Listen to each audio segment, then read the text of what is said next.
हरियाली तीज का त्योहार लेकर आए खुशियों की बहार। शिव गौरी की पूजा हम करें, जीवन में प्रेम का संचार करें।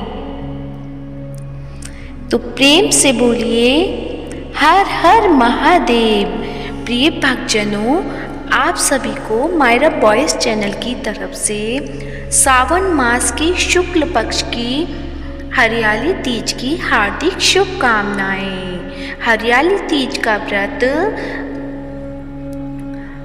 पति की लंबी आयु के लिए और अखंड सौभाग्य के लिए व्रत रखा जाता है। तो आज के इस वीडियो में आप सुनेंगे हरियाली तीज की व्रत कथा, जिसे सुनने मात्र से ही भगवान भोलेनाथ और माता पार्वती की कृपा प्राप्त होती है।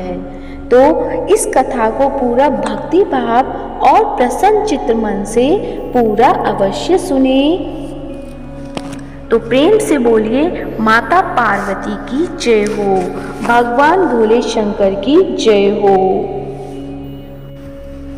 पुराणों में हरियाली तीज की ये कथा काफ़ी प्रचलित है। कहा जाता है कि स्वयं भगवान शिव ने माता पार्वती को उनके पूर्व जन्म के बारे में याद दिलाने के लिए यह कथा सुनाई थी। शिव जी कहते हैं, हे पार्वती, बहुत समय पहले की बात है जब तुमने हिमालय पर मुझे वर के रूप में पाने के लिए कठोर तपस्या की थी। इस दौरान तुमने अन्न जल त्याग कर सूखे पत्ते चबाकर दिन बिताए थे।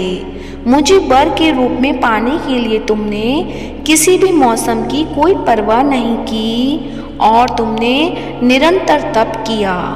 तुम्हारी इस स्थिति को देखकर तुम्हारे पिता बहुत दुखी थे। ऐसी स्थिति में नारद जी तुम्हारे घर पधारे। जब तुम्हारे पिता ने नारद जी से उनके आगमन का कारण पूछा तो नारद जी बोले, हे गिरिराज, मैं भगवान विष्णु के भेजने पर यहाँ आया हूँ। आपकी कन्या की घोर तपस्या से प्रसन्न होकर वह उससे विवाह करना चाहते हैं। इस बारे में मैं आपकी राय जानना चाहता हूँ। नारद जी की बात सुनकर पर्वतराज अति प्रसन्नता के साथ बोले, हे नारद जी, यदि स्वयं भगवान विष्णु मेरी कन्या से विवाह करना चाहते हैं तो इससे बड़ी कोई बात नहीं हो सकती। मैं इस विवाह के लिए तैयार हूँ। इसके बाद तुम्हारे पिता की स्वीकृति पाकर नारद जी विष्णु जी के पास चले गए। यह शुभ समाचार सुनाया, लेकिन जब तुम्हें इस विवाह के बारे में पता चला तो तुम्हें बहुत दुख हुआ। तुम मुझे मन से अपना पति मान चुकी थी। तुमने अपने व्याकुल मन की बात अपनी सहेली को बताई। तुम्हारी सहेली से सुझाव दिया कि वह तुम्हें एक घनघोर वन में ले जाकर छुपा देगी और वहां रहकर तुम शिव जी को प्राप्त करने की साधना करना। इसके बाद तुम्हारे पिता तुम्हें घर में न पाकर बड़े चिंतित और दुखी हुए। वह सोचने लगे कि यदि विष्णु जी बारात लेकर आ गए और तुम घर पर ना मिली तो क्या होगा। उन्होंने तुम्हारी खोज में धरती पाताल एक करवा दिए, लेकिन तुम नहीं मिली। तुम वन में एक गुफा के भीतर मेरी आराधना में लीन थी। भाद्रपद तृतीया शुक्ल को तुमने रेत से एक शिवलिंग का निर्माण कर मेरी आराधना की, जिससे प्रसन्न होकर मैंने तुम्हारी मनोकामना पूर्ण की।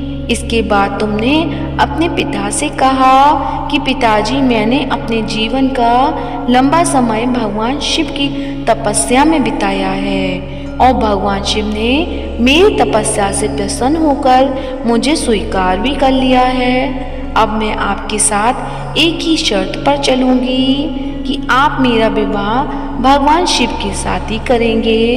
पर्वतराज ने तुम्हारी इच्छा स्वीकार कर ली और तुम्हें घर वापस ले गए।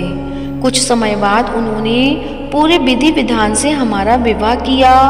भगवान शिव ने इसके बाद कहा कि हे पार्वती, तृतीया को तुमने मेरी आराधना करके जो व्रत किया था उसी के परिणाम स्वरूप हम दोनों का विवाह संभव हो सका।